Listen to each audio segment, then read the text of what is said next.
मेरी माँ के मरने के बाद घर की सारी जिम्मेदारी मुझ पर आ गई थी, क्योंकि मैं उनकी एक ही बेटी थी। 12 साल की उम्र में मुझे अपने घर का सारा काम करना पड़ता था। अपने बूढ़े पिता की सेवा कर करके मैं थक चुकी थी। मेरा बाप एक बूढ़ा आदमी था, जबकि मेरी माँ जवान और खूबसूरत थी। एक बूढ़े आदमी से शादी करने के बाद भी मेरी माँ ने पिता के दिलो जान से सेवा की थी। उन्होंने कभी मेरे पिता को ये एहसास नहीं दिलाया था कि आप बूढ़े हैं और मैं जवान हूँ। मैं 12 साल की उम्र तक अपनी माँ को कभी भी उनसे शिकायत करते हुए नहीं सुना था कि मेरी शादी एक बूढ़े इंसान से क्यों करवा दी गई है। मुझे तो ये मालूम नहीं था कि माँ की शादी किस मजबूरी की वजह से एक बूढ़े इंसान से कराई गई, क्योंकि उस वक्त मैं बहुत छोटी थी। जब मेरी माँ इस दुनिया से चल बसी और फिर पिता की सारी जिम्मेदारी मुझ पर आ गई, क्योंकि माँ के होते हुए मैंने कभी भी घर का कोई काम नहीं किया था। इसलिए मुझे इस बात का अंदाजा बिल्कुल भी नहीं था कि घर का काम किस तरह से किया जाता है और खाना वगैरह किस तरह से बनाया जाता है। मुझे जिस तरह से हो पाता था मैं कर लेती थी, पर मेरे पिता को मेरा बनाया हुआ खाना बिल्कुल भी पसंद नहीं आता था। खाना खाते वक्त वो अक्सर मुझे डांटा करते थे कि किस तरह का खाना बनाया है। कभी रोटी जली हुई होती, तो कभी सब्जी में नमक या मिर्च कम या ज्यादा हो जाता। मुझे बिल्कुल भी अंदाजा नहीं होता था कि किस चीज में कौन सी चीज कितनी डालनी चाहिए। इसीलिए हर रोज ही मुझे अपने पिता से डांट सुनने को मिल जाती थी। क्योंकि मेरी उस वक्त पढ़ाई की उम्र थी, तो मैं दरवाजे पर खड़ी मोहल्ले के सारे बच्चों को उम्मीद भरी नजरों से देखा करती थी कि काश मैं भी कभी स्कूल जा पाती और मैं भी पढ़ पाती, क्योंकि मुझे पढ़ाई का बहुत ज़्यादा शौक था। पर इतनी छोटी सी उम्र में मुझ पर घर की इतनी जिम्मेदारियां आ गई थीं कि मुझे स्कूल जाने का वक्त बिल्कुल भी नहीं मिल पाता था। जब मैं दरवाजे पर खड़ी स्कूल जाते हुए बच्चों को देखती रहती थी, तो मेरे पिता कभी कभार मुझे देख लेते तो बहुत ज़्यादा डांटते थे कि दरवाजे पर खड़ी तमाशा ही देखती रहती हो, इसीलिए तो तुम्हारा घर के कामों में दिल ही नहीं लगता और ना ही तुम कुछ सीख पाती हो। पिता को जब मेरा कोई भी काम पसंद नहीं आया, तो मेरे पिता ने एक बार फिर से शादी करने का फैसला किया। क्योंकि मेरे पिता काफी बूढ़े थे, उनको बहुत ही ज्यादा सेवा की जरूरत थी, जो मुझसे अब नहीं हो पाती थी। मेरे पिता का ये फैसला सुनने के बाद मैंने सुकून की सांस ली कि चलो, अब मेरे पिता की जिम्मेदारियां तो उनकी नई बीवी उठा लेगी। कुछ ना कुछ काम का बोझ तो मुझ पर से उतर जाएगा। पर ये मेरी बहुत बड़ी गलतफहमी थी। मेरे पिता ने एक तलाकशुदा औरत से शादी कर ली थी। इससे पहले से ही उसके 2 बेटे थे, जो वो अपने साथ ही घर में लेकर आई थी। वो औरत काफी चालाक और तेज तर्रार मिजाज रखने वाली थी। मैंने यही सोचा था कि उस औरत के आने के बाद वो सारा घर खुद ही संभाल लेगी, पर मेरी ये सोच गलत थी। उसने घर का कोई भी काम करने से इनकार कर दिया था और सारे घर का काम वो मुझसे ही करवाती थी। मेरे पिता के साथ साथ अब 3 और लोगों की जिम्मेदारी मेरे कंधों पर आ गई थी। सारा दिन मैं काम करती रहती, उन लोगों के कपड़े धोती, कपड़े प्रेस करती, घर की सफाई करती, खाना बनाती। इन सारे कामों से रात को जब मैं फ्री होती, तो मेरी सौतेली माँ मुझसे अपने पैर भी दबाती। और जब भी मैं उनको ये बोल देती कि मैं बहुत थक गई हूँ, मुझे बहुत तेज नींद आ रही है, तो वो मुझे डांटने लग जाती थी।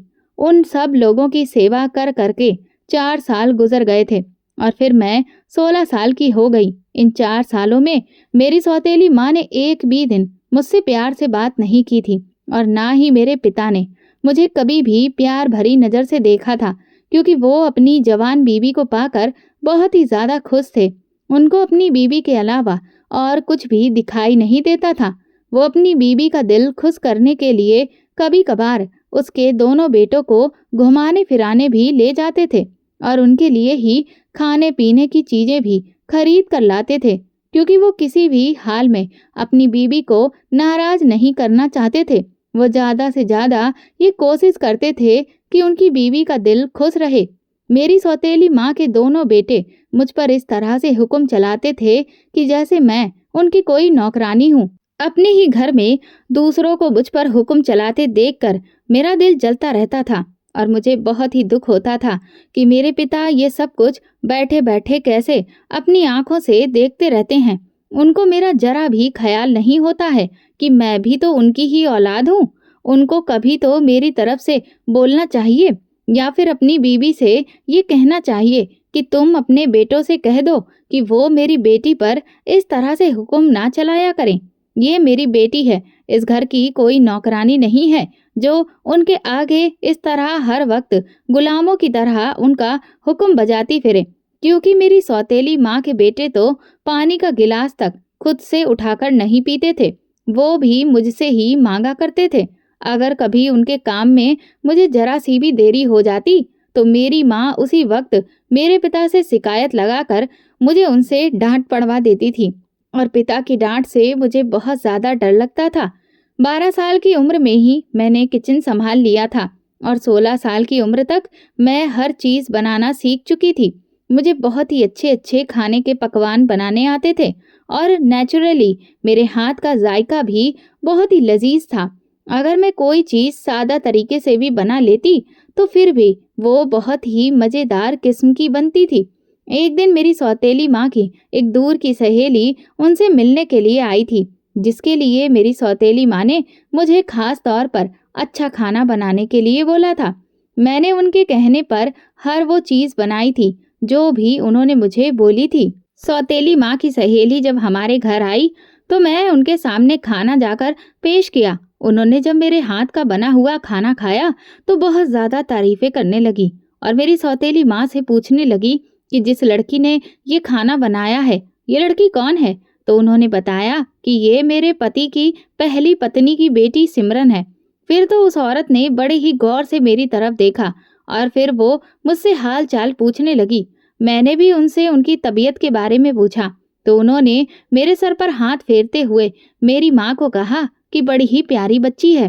क्योंकि मैं बहुत ही खूबसूरत थी, मैंने बहुत ही अच्छा रंग रूप पाया था, इसलिए मैं उस औरत को देखते ही पसंद आ गई। उस औरत ने मेरी सौतेली माँ से अपने बेटे के लिए मेरा रिश्ता मांग लिया। उस औरत ने सौतेली माँ से कहा कि मुझे भी ऐसी ही लड़की की तलाश थी जो खूबसूरत भी हो और घर गृहस्थी भी अच्छी तरह से संभालना जानती हो। इस लड़की की तो माँ भी नहीं है और ना ही इसकी कोई बहन है। मैं भी यही चाहती थी कि मुझे ऐसी कोई लड़की मिल जाए जिसका मायके से शादी के बाद कोई भी ज्यादा रिश्ता ना रहे। मुझे इस बात पर यकीन था कि मेरी उम्र अभी बहुत छोटी है, इसीलिए सौतेली माँ इस औरत को फिलहाल मेरा रिश्ता देने से इनकार कर देगी, क्योंकि वो औरत अपने बेटे की जल्द से जल्द शादी करवाना चाहती थी। ये बात भी उस औरत के मुंह से कहते हुए मैंने खुद सुनी थी और फिर मेरी उम्र तो अभी सिर्फ 16 साल है, इसलिए यकीनन वो उस औरत को मेरे रिश्ते के लिए मना करेंगी। लेकिन आसमान तो मेरे सर पर तब फटा जब सौतेली माँ ने उस औरत से बदले में 5 लाख रुपए मांगे और 1 हफ्ते के अंदर अंदर मेरी शादी करने के लिए बोला। वो औरत तो खुशी खुशी 5 लाख देने के लिए राजी हो गई और मेरी सौतेली माँ से बोली कि अभी ये रिश्ता पक्का ही समझो, शादी वाले दिन मैं आऊंगी और तुम्हारे 5 लाख रुपए भी तुम्हें दे जाऊंगी। वो औरत ये खुशखबरी अपने घर वालों को सुनाने के लिए जल्दी से अपने घर चली गई। उस औरत के जाते ही मैंने सौतेली माँ को साफ साफ इनकार कर दिया कि मैं अभी ये शादी नहीं कर सकती। आप होती कौन है मेरी जिंदगी का फैसला करने वाली? तो उन्होंने मुझे थप्पड़ मारते हुए कहा कि कितनी बेशरम लड़की हो तुम, इस तरह से शादी से इनकार कर रही हो। अगर यहाँ शादी नहीं करनी तो जरूर इसका मतलब ये है कि तुम्हारा किसी के साथ चक्कर चल रहा होगा, इसीलिए तो मना कर रही हो। बताओ कौन है वो लड़का जिससे तुम शादी करना चाहती हो?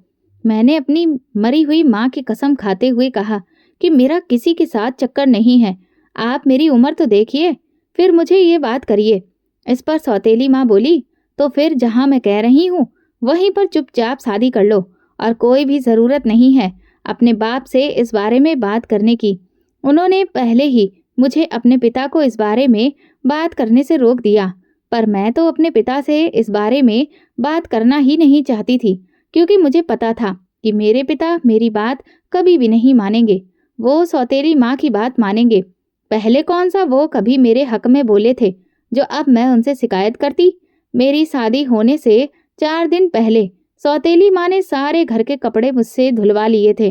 काम तो मैं पहले भी करती थी, पर इस बार सौतेली माँ ने संदूकों में रखे हुए सारे चादर, रजाइयों के कवर, हर चीज मुझसे धुलवाई, क्योंकि मैं हमेशा के लिए जाने वाली थी और अब ये सारे काम सौतेली माँ को ही करने थे।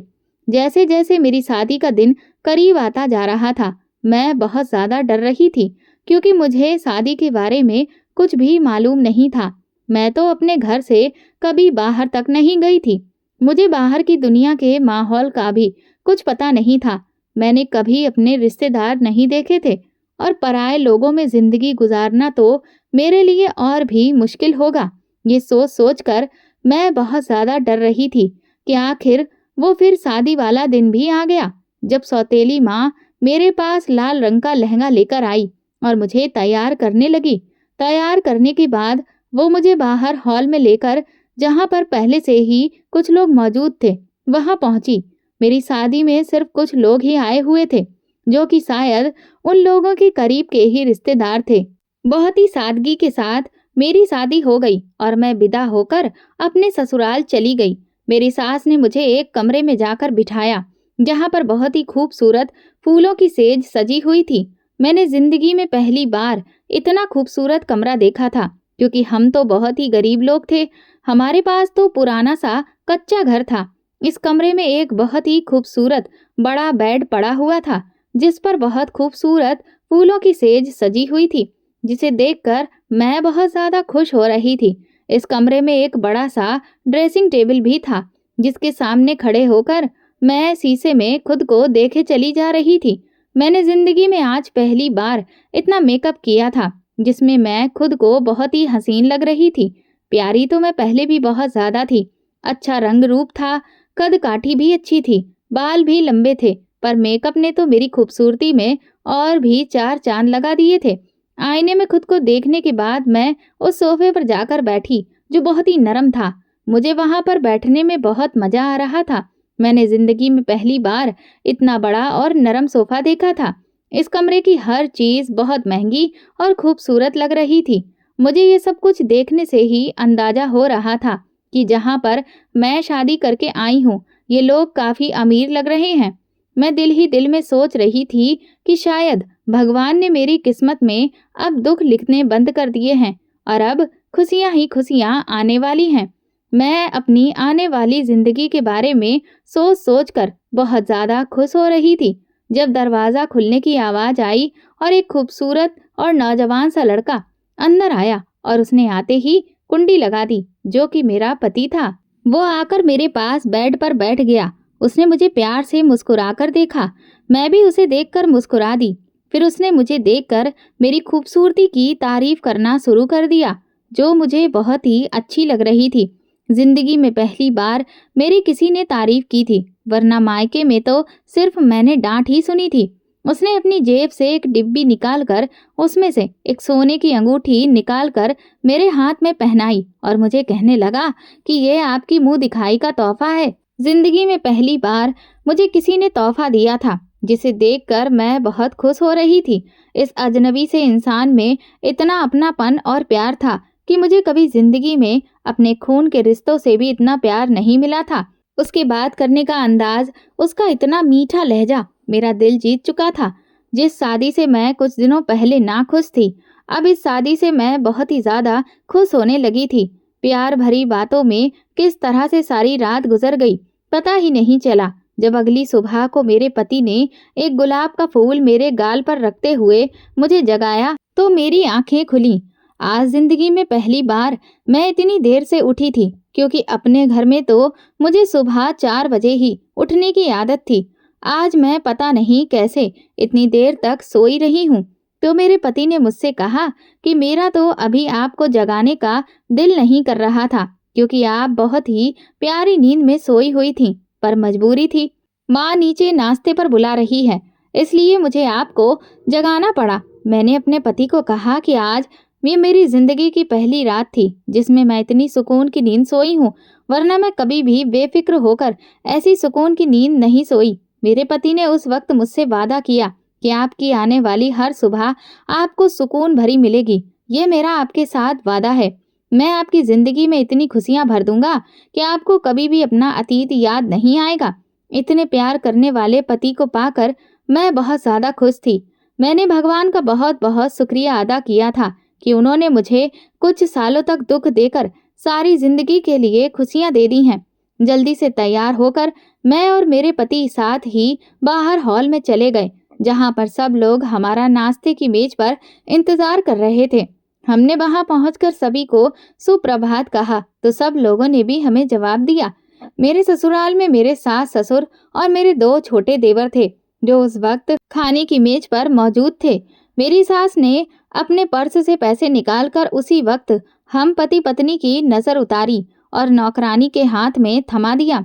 मैं ये देखकर काफी हैरान हो रही थी कि इंसान की जिंदगी में इतना बड़ा बदलाव इतनी जल्दी कैसे आ सकता है कि जिन पैसों के लिए मैं तरसती थी, मुझे अपनी जरूरत के लिए मेरी सौतेली माँ 50 रुपए तक नहीं देती थी, आज हजारों के नोट मुझ पर बारे जा रहे थे। ये जरूर मेरी किसी न किसी अच्छाई का सिला था जो मुझे इस रिश्ते के रूप में मिला था। हम सब घर वालों ने मिलकर जब नाश्ता किया तो मेरी सास ने मुझे मीठा बनाने के लिए बोला। उन्होंने कहा कि हमारे परिवार की रस्म है, हम आने वाली नई बहू के हाथ से मीठा बनवाते हैं। मैंने सभी लोगों के लिए खीर बनाई है। खाने में तो कि मैं क्योंकि हर चीज ही बहुत अच्छी बनाती थी, तो उस दिन मैंने खीर बनाते हुए ये खास ख्याल रखा कि अच्छी सी खीर बना लूं ताकि सभी लोगों को पसंद आ जाए। मैंने दिल से मेहनत की तो खीर भी बहुत ही ज़्यादा अच्छी बन गई, जो सबको बहुत ज़्यादा पसंद आई। खीर खाने के बाद मेरे ससुर जी ने मुझे इनाम के तौर पर 20,000 रुपए दिए और कहा कि बहू, दोबारा फिर से मेरे लिए इसी तरह की मज़ेदार खीर बनाती रहना। मुझे उस वक्त बहुत ज़्यादा खुशी हो रही थी कि सब लोगों को मेरे हाथ की बनी हुई खीर पसंद आ गई है। मैंने अपनी शादी के दूसरे दिन अपने घर को खुद संभालने का सोच लिया और सास के पास चली गई। मैंने सासू माँ से पूछा कि आज खाने में क्या बनेगा। मैं आज ही आप सबके लिए खाना बनाऊंगी, बस आप मुझे बता दीजिए। तो मेरी सास मुझसे कहने लगी कि बेटा, इतनी जल्दी क्या है, अब तो सारी जिंदगी तुम्हें ही इस घर को संभालना है। मेरी तो हड्डियों में अब इतनी जान नहीं है कि घर का काम कर सकूं या घर को संभालूं। तुम्हारा ही घर है, तुम्हें ही संभालना है, पर तुम्हारी नई नई शादी हुई है, अभी तो शादी को सिर्फ दूसरा ही दिन हुआ है। तुम्हारे तो हाथों की मेहंदी भी अभी तक नहीं उतरी है। अभी से मैं तुमसे काम नहीं करवाऊंगी। तुम्हारी शादी के पहले दिन है, इसीलिए जाओ, खुद को सजाओ संवारो, अपने पति के लिए खुद को तैयार रखो, उसका दिल खुश रखो और खूब एंजॉय करो। भगवान तुम दोनों की जोड़ी सलामत रखे, तुम दोनों को इसी तरह हमेशा खुश रखे। आगे चलकर तुमको ही तो इस घर को संभालना है। मुझे तो अपनी किस्मत पर यकीन नहीं आ रहा था कि मेरी किस्मत भी इतनी अच्छी हो सकती है। मैं भी इतनी खुशकिस्मत हो सकती हूँ कि मुझे इतनी अच्छी सास मिली है। मेरी सास ने मेरे पति को मुझे हनीमून पर ले जाने को कहा तो मेरा पति मुझसे पूछने लगा कि जाने मन, कहाँ चलना है, हुक्म करो, जहाँ तुम बोलोगी वहीं पर तुम्हें ले जाऊंगा। मैं तो कभी अपने मोहल्ले से भी बाहर नहीं गई थी, तो मुझे तो शहरों के नाम तक नहीं पता थे कि इंडिया में भी कौन कौन से शहर हैं, तो विदेश के नाम को मैं तो सोच भी नहीं सकती थी। मैंने तो बस दूसरों के मुंह से ही हमेशा विदेश के नाम सुने थे, तो मुझे तो किसी भी जगह के बारे में पता ही नहीं था जो मैं अपने पति को कुछ बताती। अब मैं क्या कहूँ कि मुझे कहाँ जाना है। मैंने बस उनसे इतना ही बोल दिया कि जहाँ आपका दिल करे वहीं ले जाइए, तो उन्होंने मुझे दुबई ले जाने का फैसला किया। कुछ दिनों के बाद मेरे पति ने दुबई के 2 टिकट लाकर मेरे हाथ में थमा दिए और कहा कि जल्दी से अब पैकिंग करना शुरू कर दो, कल ही हमारी फ्लाइट है। मैंने अपनी ज़रूरत का सारा सामान पैक किया और हम दोनों दुबई के लिए रवाना हो गए। मैंने ज़िंदगी में पहली बार भगवान की बनाई हुई इतनी खूबसूरत दुनिया देखी थी। मेरे पति ने मुझे बहुत ही अच्छी अच्छी जगह पर सैर करवाई। हमने अच्छे अच्छे होटल में खाना खाया।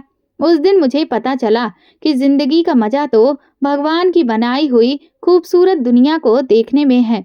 मैंने तो अपने पुराने से घर के अलावा कभी कुछ देखा ही नहीं था। मेरे पति ने मुझे दुबई के बड़े बड़े शॉपिंग मॉल में ले जाकर कहा कि तुम्हारा जो दिल करे तुम अपने लिए यहाँ से खरीद लो। मैं सबसे पहले अपने घर वालों के लिए ही खरीदारी की, क्योंकि मैं उनके दिल में अपने लिए जगह बनाना चाहती थी। उन लोगों से मुझे इतना प्यार मिल रहा था, तो मुझे हर अच्छी चीज़ दिखते ही अपने सास-ससुर याद आ जाते थे कि ये चीज़ मैं उनके लिए खरीदनी चाहिए। मैंने अपने लिए तो बहुत ही कम चीज़ें खरीदी थीं। तकरीबन 8 दिन दुबई में गुजारने के बाद हम घर वापस आ गए। घर आने के बाद मैं सास-ससुर के लिए खरीदे हुए तोहफ़े उनको देने गई, तो वो लोग बहुत ही खुश हो गए। दुबई से आने के बाद मेरी सास ने पूरे घर की ज़िम्मेदारी अब मुझ पर ही डाल दी थी, जो मैंने खुशी-खुशी अपना ली थी। मुझे तो घर का काम पहले से ही मुश्किल नहीं लगता था, क्योंकि मुझे बचपन से ही आदत थी घर का काम करने की, तो मेरे लिए तो यह बहुत ही मामूली सी बात थी। मैं खाना बनाने के बाद सारे घर की सफाई भी खुद ही कर लेती थी। हमारे घर में नौकरानियां तो थीं, लेकिन मुझे इतना खूबसूरत घर की सफाई करना बहुत अच्छा लगता था।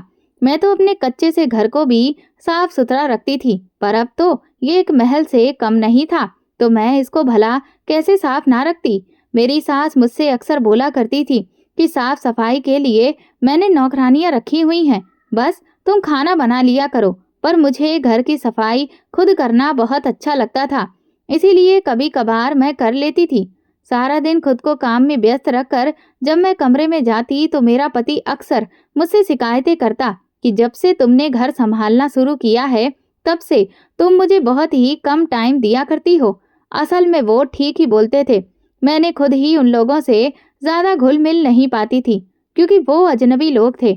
मैं कोशिश करने के बावजूद भी उन लोगों से ज़्यादा बातचीत नहीं कर पाती थी, फिर चाहे वो मेरे पति ही क्यों ना हो, क्योंकि मैं हमेशा ही घर में अकेली पली बड़ी थी।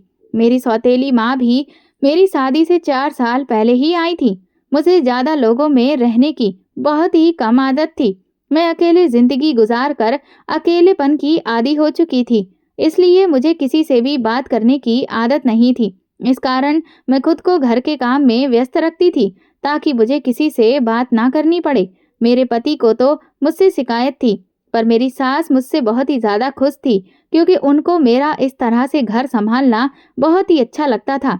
वो अक्सर मुझसे कहती थी कि मुझे बहू के रूप में बेटी मिल गई है, क्योंकि मैं काम करने के बाद अक्सर सास के पैर भी दबा दिया करती थी। मैं उनकी बहुत बड़ी शुक्रगुजार थी, क्योंकि उन्होंने ही तो मुझे अपने बेटे के लिए पसंद किया था, और मैं उनके इस आलीशान घर में बहुत ही खुश और सुखी जिंदगी गुजार रही थी। ये सब कुछ उनकी वजह से ही हुआ था, इसीलिए मैं उन्हें ज़्यादा से ज़्यादा खुश करना चाहती थी। एक दिन मैं अपने पति के साथ अपने कमरे में बैठी बातें कर रही थी कि तभी अचानक मेरी सास के जोर से चिल्लाने की आवाज़ आई, जो अपने बेटे यानी कि मेरे पति रवि को बुला रही थी। और इस तरह उनकी ऊंची ऊंची आवाज़ें सुनते ही हम लोग काफ़ी घबरा गए और दौड़ते हुए उनके पास गए, तो सामने का नज़ारा देखकर हमारे पैरों तले से तो ज़मीन ही निकल गई थी, क्योंकि वहां पर मेरे ससुर नीचे ज़मीन पर गिरे पड़े थे और मेरी सास उनके साथ में बैठी जोर जोर से रो रही थी। मेरे पति ने अपने पिता को उसी वक्त उठाया और गाड़ी में डालकर जल्दी जल्दी अस्पताल की तरफ भागे। अस्पताल ले जाने के बाद पता चला कि मेरे ससुर को पैरालाइज का अटैक हुआ है। ये खबर सुनते ही मेरी सास और भी ज्यादा रोने लगी थी।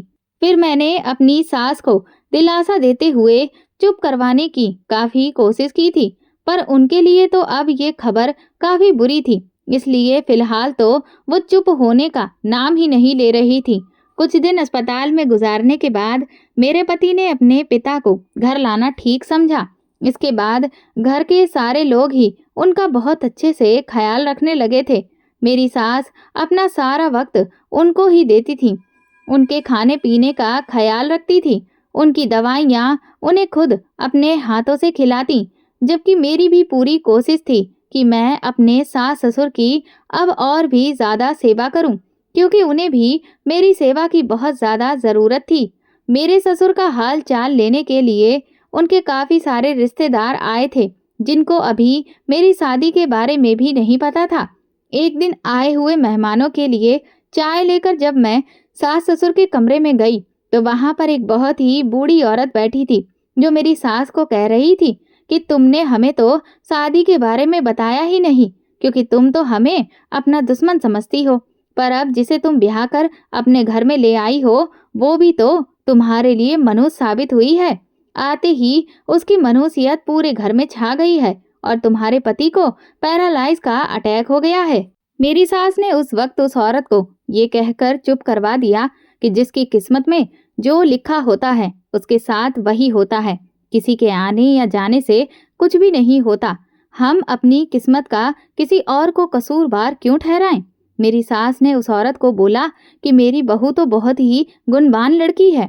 उसने आते ही पूरे घर को बहुत अच्छी तरीके से संभाल लिया है। मुझे तो अब अपनी बेटी की कमी भी महसूस नहीं होती। ये बहू नहीं, मेरी बेटी है। मैं उसके लिए एक भी शब्द सुनना पसंद नहीं करूंगी। मुझे उस वक्त अपनी सास के रूप में माँ ही नजर आ रही थी, क्योंकि मैंने अपनी पूरी जिंदगी में ऐसी सास नहीं देखी थी जो अपनी बहू की तरफ से तारीफें करे और उसकी तरफ से बोले भी। मुझे तो ऐसा लगता था कि ये सास नहीं बल्कि मेरी माँ है। उस दिन के बाद तो मुझे अपनी सास और भी ज्यादा प्यारी लगने लगी थी। मेरी सास अपने पति की सारा दिन सेवा करती रहती थी, तो मैं रात को जाकर अपनी सास के पैर दबाती थी। काफी देर गुजर जाने के बाद मेरी सास ने मुझसे कहा कि बेटा, तुम भी जाकर अब सो जाओ। सारा दिन तुम घर को संभालती हो, मेहमानों को देखती हो और रात में मेरे पैर दबाती हो। तुम भी तो थक जाती होगी। जाओ, जाकर सो जाओ। मैंने अपनी सास को बोला कि मैं तो अपनी माँ की कभी सेवा नहीं की थी। माँ के पैरों में तो स्वर्ग होता है ना। आपके पैरों में अब मुझे वो स्वर्ग नजर आता है। मुझे अपने स्वर्ग से दूर ना कीजिए। मुझे आप अपनी सेवा करने दीजिए। मेरी सास मेरे सर पर हाथ फेरते हुए मुझे बहुत सारी दुआएं देती थी। कुछ दिन गुजर जाने के बाद जब मेरे ससुर की तबीयत कुछ संभली तो फिर लोगों की जान में जान आई। अब मेरे ससुर थोड़ा बहुत बोल लेते थे, क्योंकि पहले तो उनका बोलना भी बंद हो गया था और वो बिस्तर से उठ नहीं पाते थे। अब मेरे पति उन्हें कभी कभार व्हील चेयर पर बिठाकर कमरे से बाहर ले जाते थे, जिसकी वजह से मेरे ससुर की तबीयत में और भी ज्यादा बेहतरीनी आ गई थी और अब वो कुछ खुशी सी महसूस करने लगे थे। मेरे ससुर की बीमारी के बाद सारे कारोबार की जिम्मेदारी मेरे पति पर ही आ गई थी, तो वो भी अब काफी व्यस्त रहने लगे थे। वह अक्सर मुझे ये कहा करते थे कि पिताजी ने कभी भी मुझ पर कोई जिम्मेदारी नहीं डाली थी, वो हर चीज खुद ही संभाला करते थे। उन्होंने हमें बहुत ही प्यार और लाड से पाला है। हमें तो किसी चीज के बारे में पता तक नहीं होता था। अब जब पिताजी के सारे कारोबार की जिम्मेदारी मुझ पर आ गई है, तो मुझे तो किसी भी चीज के बारे में मालूम भी नहीं है। इसीलिए मुझे बहुत टेंशन रहती है कि पिताजी का इतना बड़ा कारोबार मैं अकेले कैसे संभालूं, क्योंकि मेरे पति के दोनों भाई तो अभी भी काफी छोटे थे, जो अभी सिर्फ पढ़ रहे थे। एक दिन सुबह को मेरे पति देर तक सोते रहे तो मुझे बहुत परेशानी होने लगी, क्योंकि मेरे पति की आदत थी वो सुबह जल्दी ही उठ जाते थे। मैं नाश्ता बनाकर फ्री होकर कमरे में आई तो मेरे पति अभी तक सो रहे थे। मैं उनको उठाने के लिए उनके पास गई और आवाज दी, तो उन्होंने मुझे जवाब नहीं दिया। मैंने उन्हें हिलाकर जब बुलाया तो उन्होंने फिर भी मुझे जवाब नहीं दिया। मैं तो घबरा गई और दौड़ती हुई अपनी सास के पास चली गई कि रवि को पता नहीं क्या हो गया है, वो नींद से उठ ही नहीं रहे हैं। मेरी सास के तो जैसे सर पर आसमान ही टूट पड़ा था। वो तुरंत ही दौड़ती हुई मेरे साथ कमरे में आईं और उन्होंने रवि को काफी आवाजें दी, उनके ऊपर पानी के छींटे मारे, पर रवि वो होश में नहीं आए। वो अपने छोटे बेटे से कहकर रवि को अस्पताल ले गईं और मैं भी उनके साथ अस्पताल चली गई। रवि का चेकअप करते हुए डॉक्टर ने हमें जो खबर सुनाई तो हम पर बिजली ही गिर गई थी। डॉक्टर ने हमें बताया कि रवि को ब्लड कैंसर है। मेरी सास बेचारी अपने बेटे की इतनी बुरी बीमारी के बारे में सुनकर बहुत रो रही थी और मुझे तो जैसे यकीन ही नहीं आ रहा था। अभी अभी तो खुशियों ने मेरी जिंदगी में कदम रखा था और इतनी जल्दी ही मुझसे वो सारी खुशियां छीनने जा रहा था। मुझे बिल्कुल भी यकीन नहीं आ रहा था। मेरी आंखों से सिर्फ आंसू बहते जा रहे थे जब मेरी सास मेरे पास आई और मेरा हाथ पकड़कर मुझे उस कमरे से बाहर ले गई जिस कमरे में रवि एडमिट था। मेरी सास मुझे मनहूस कहकर कहने लगी कि तुम्हारी मनहूसियत वाकई मेरे घर की खुशियों को निगल गई है। मेरी जिंदगी से, मेरे बेटी की जिंदगी से अब तुम वापस आने के बारे में सोचना भी मत। मैं अपनी सास की मिन्नतें करते हुए कहने लगी कि माँ जी, इसमें मेरा कोई दोष नहीं है, पर मेरी सास मेरी एक भी बात सुनने के लिए तैयार नहीं थी। उन्होंने अपने दोनों बेटों से कहकर मुझे हॉस्पिटल से उसी वक्त धक्के देकर बाहर निकलवा दिया और ये तक नहीं सोचा कि रवि की बीमारी का जितना दुख उन्हें हुआ है, उससे कहीं ज़्यादा तो मुझे भी हुआ है। मैं रोती हुई अपने मायके चली गई तो मेरी सौतेली माँ मुझे देखकर परेशान होने लगी और बोली कि तुम यहाँ पर क्यों आई हो? तुम्हारी सास ने तो मुझसे कहा था कि तुम अब कभी भी अपने मायके नहीं आओगी, तो फिर यहाँ आने की क्या वजह है? मेरी सौतेली माँ मुझसे कहने लगी कि अगर थोड़ी देर के लिए आई हो तो फिर ठीक है, अगर रहने के लिए आई हो तो अभी यहाँ से चली जाओ, क्योंकि तुम्हारी हालत और तुम्हारी शकल बता रही है कि तुम्हें उस घर से निकाला गया है। मैंने तुम्हें यहाँ रखने के लिए तैयार नहीं हूँ, क्योंकि तुम्हारे बाप की दवाइयों पर भी बहुत पैसा खर्च हो चुका है। तुम्हारा पेट पालने के लिए अब मेरे पास पैसे नहीं हैं। मैंने तो अभी अपनी दुख भरी दास्तान अपनी माँ को सुनाई भी नहीं थी और उन्होंने तो पहले ही मुझे रखने से इनकार कर दिया। मेरे दोनों सौतेले भाइयों ने धक्के देकर मुझे उसी वक्त घर से बाहर निकाला और मैं रोड पर जा गिरी। अपने मायके के दरवाजे पर रोते रोते सारी रात गुजर गई, पर सौतेली माँ ने दरवाजा नहीं खोला। वो मैं भूखी प्यासी सारी रात गुजारी थी। मैं सुबह के वक्त उस दरवाजे से उठी। मेरे शरीर में बिल्कुल भी ताकत नहीं बची थी कि मुझसे चला भी जाए, क्योंकि एक तो मेरे पति की बीमारी का सदमा था, दूसरा घर से निकल जाने का भी दुख भी था। मुझे यकीन था कि मेरा पति मुझे जरूर वापस बुलाएगा, क्योंकि वो मुझसे बहुत ज्यादा प्यार करता था। मैंने फिर से अपने ससुराल जाने की लगी। चलते चलते रास्ते में अचानक से मेरा सर चकराने लगा और मैं बेहोश होकर गिर गई। जब मेरी आंख खुली तो फिर मैं एक अस्पताल में मौजूद थी और एक औरत मेरे साथ में खड़ी थी। मैंने उस औरत से सवाल किया कि मैं कहाँ हूँ और मुझे क्या हुआ है, तो उस औरत ने मुस्कुराते हुए मुझे जवाब दिया कि मुबारक हो, आप माँ बनने वाली हैं। आप सड़क पर बेहोश पड़ी हुई मुझे मिली थी, तो मैं आपको अस्पताल में ले आई, जहाँ मुझे पता चला कि आप तो माँ बनने वाली हैं। उस औरत ने मुझसे कहा कि आप कौन हो, कहाँ रहती हो, मैं आपको आपके घर तक छोड़कर आती हूँ। तो ये बात सुनते ही मेरी आंखों से आंसू बहने लगे। मैंने उस औरत को कहा कि मेरा तो कोई भी घर नहीं है, कि घर का पता मैं आपको दूं। मेरे पति के घर से मुझे मनहूस कहकर निकाल दिया गया है और मेरे पिता के घर से भी मुझे ये कहकर निकाला गया कि मेरा बोझ वो लोग नहीं उठा सकते। वो औरत बहुत ही अच्छी और रहमदिल थी। वो मुझे अपने साथ अपने घर ले गई। उस औरत के घर में मेरा बहुत ही अच्छे तरीके से ख्याल रखा जा रहा था, इस वजह से क्योंकि मैं पेट से थी। उस औरत को जब मैंने अपनी सारी कहानी सुनाई तो उसे भी बहुत अफसोस होने लगा कि मेरे साथ बहुत ही गलत हुआ है। उस औरत ने अपने बारे में मुझे बताया कि उसके पति का एक रोड हादसे में देहांत हो गया है। ये खबर सुनने के बाद मुझे बहुत ही दुख हो रहा था, क्योंकि वो औरत अभी जवान थी। उस औरत ने मुझे कहा कि मैं इस घर में अकेली ही रहती हूँ, तुम जब तक चाहो मेरे साथ रह सकती हो। पर मैंने उस औरत का धन्यवाद करते हुए कहा कि नहीं, मुझे अपने पति के घर जाना है। भले ही मेरी सास ने उस वक्त गुस्से में मुझे घर से निकाल दिया, पर मैं अपनी तरफ से पूरी कोशिश करूंगी अपना घर बचाने की। मुझे यकीन है कि जब मेरा पति मुझे देखेगा तो वो मेरी सास को मुझे घर से निकालने से रोकेगा, क्योंकि मेरा पति मुझसे प्यार करता है। वो औरत अपने साथ अपनी गाड़ी में मुझे मेरे ससुराल ले गई। मेरे तो पैरों तले से जमीन निकल गई ये देखकर कि जब हम वहां पहुंचे और देखा कि मेरे ससुराल वाले घर पर तो ताला लगा हुआ था और वहां मोहल्ले वालों से हमें पता चला कि ये लोग रवि का इलाज करवाने के लिए लंदन चले गए हैं और कभी भी वापस नहीं आएंगे। मैं अपनी किस्मत पर बहुत ही ज्यादा रो रही थी। उस नेक औरत ने मुझे हौसला देते हुए कहा कि शायद ये रिश्ता तुम्हारी किस्मत में आगे लिखा ही नहीं था, तो तुम सब्र के अलावा अब और कुछ भी नहीं कर सकती।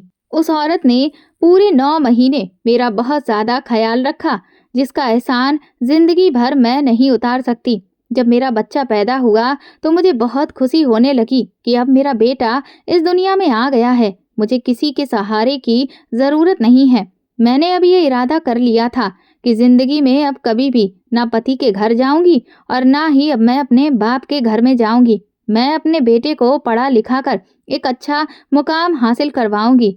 मैं जिस औरत के घर में रहती थी उसका नाम अंकिता था। वो मेरा बहुत अच्छे से ख्याल रखती थी।